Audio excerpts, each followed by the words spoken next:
There are moments in life when faith feels impossible, when everything around you is drying up, your strength, your hope, your last ounce of energy, and God whispers, "Trust me anyway." This is the story of a woman who had nothing left, until one act of faith changed everything.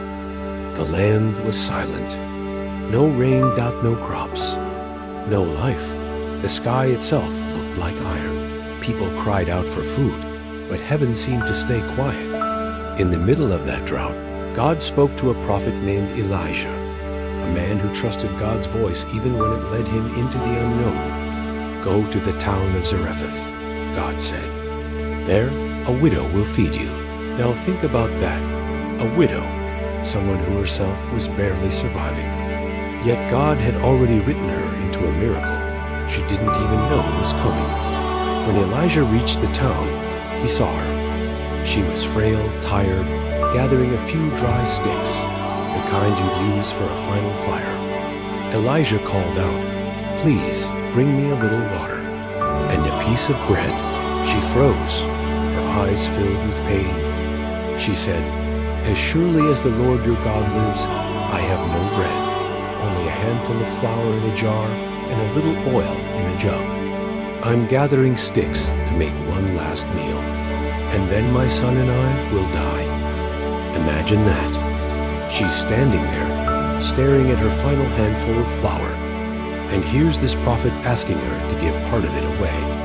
But Elijah, calm, steady, full of faith, looked at her and said, "Don't be afraid. Go home and do as you've said. But first, make a small loaf for me. Then make something for you and your son. For this is what the Lord says, your jar of flour will not run out, and your jug of oil will not run dry until the rain returns." It didn't make sense. But sometimes faith, faith, isn't about what we see.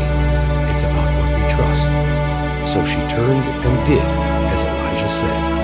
She took that last bit of flour, pressed it into dough, and placed it on the fire. And when she looked back at the jar, something happened. It wasn't empty. She poured the oil, and it flowed. The next morning, the flour was still there. The oil hadn't stopped. Every day it refilled. Enough for one more meal, got enough to keep going. Enough to prove that God never runs out, even when we do. You see, God didn't just fill her pantry. He filled her faith.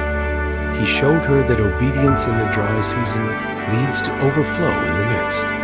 You've been wondering if God still sees you. Let this story remind you, when you give God your last, He gives you His best. He takes the little you have left, your small prayer, your broken dream, your not enough, and He multiplies it.